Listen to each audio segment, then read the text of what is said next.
Με κεντρικό σύνθημα «Καμία απόλυση», οι εργαζόμενοι της Ιντρακόμ στην Πάτρα προχώρησαν σήμερα σε 24ωρη απεργία. Ζητούν από την εργοδοσία να πάρει πίσω το πρόγραμμα μείωσης προσωπικού, ενώ επίσης τα αιτήματα συμπεριλαμβάνεται η αύξηση των αποδοχών τους κατά 90 ευρώ το μήνα από τον επόμενο χρόνο. Η οικονομική κρίση χτυπά και τον όμιλο Ιντρακόμ, ο οποίος προχωρά σε 200 απολύσεις εργαζομένων, ενώ όσοι θα παραμείνουν δεν πρέπει να περιμένουν αυξήσεις στους μισθούς τους.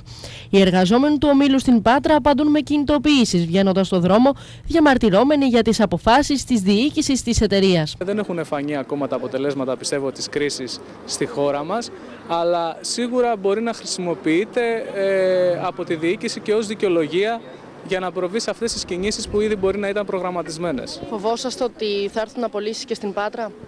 Προς το παρόν όχι, αλλά η ανησυχία είναι πάντα έντονη, ειδικά όταν βλέπουμε ότι η καιρή είναι τόσο δύσκολη. Αυτοί οι εργαζόμενοι στους οποίους θα δώσουν σε λίγες μέρες τις απολύσεις είναι αυτοί που όλο το προηγούμενο διάστημα με την εργασία τους μεγιστοποιούσαν τα κέρδη αυτής της επιχείρησης.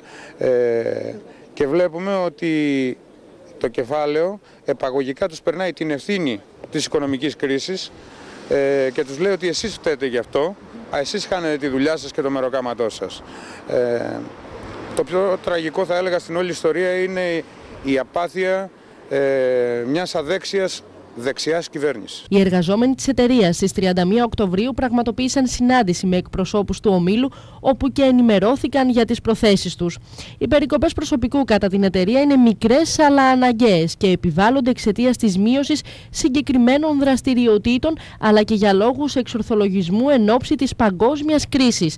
Όλα αυτά βέβαια δεν λένε τίποτα στους εργαζομένους, οι οποίοι το επόμενο χρονικό διάστημα αναμένεται να κλιμακώσουν τις κινητοποιήσεις τους. Είναι και τα δύο βασικά μας αιτήματα αυτή τη στιγμή σε αυτή την κινητοποίηση να μην περάσουν. Δεν θέλουμε να γίνει καμία απόλυση στην Ιντρακόμ και θέλουμε να ζούμε με έναν αξιοπρεπή μισθό από τη δουλειά μας. Να περιμένουμε και άλλες κινητοποιήσεις. Πιστεύω ότι θα υπάρξει κλιμάκωση. Θα υπάρξει κλιμάκωση, δηλαδή αυτή είναι η εκτίμησή μου.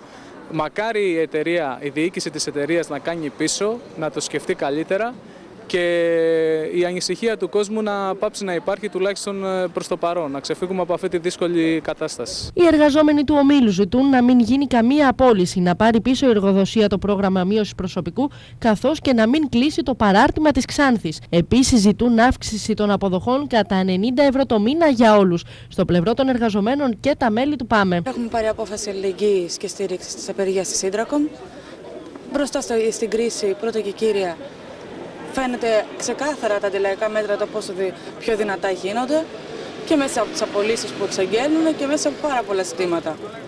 Εδώ πέρα πρέπει τα σωματεία, πρέπει ο κόσμος, γενικότερα η εργατική τάξη, να βγει μπροστά, να φωνάξει. Όσοι εργάζονται στο παράρτημα της Πάτρας φοβούνται ότι η ανεργία σύντομα θα χτυπήσει την πόρτα τους. Γι' αυτό και ζητούν την συμπαράσταση όλων στον αγώνα τους που μόλις ξεκίνησε. Λοιπόν,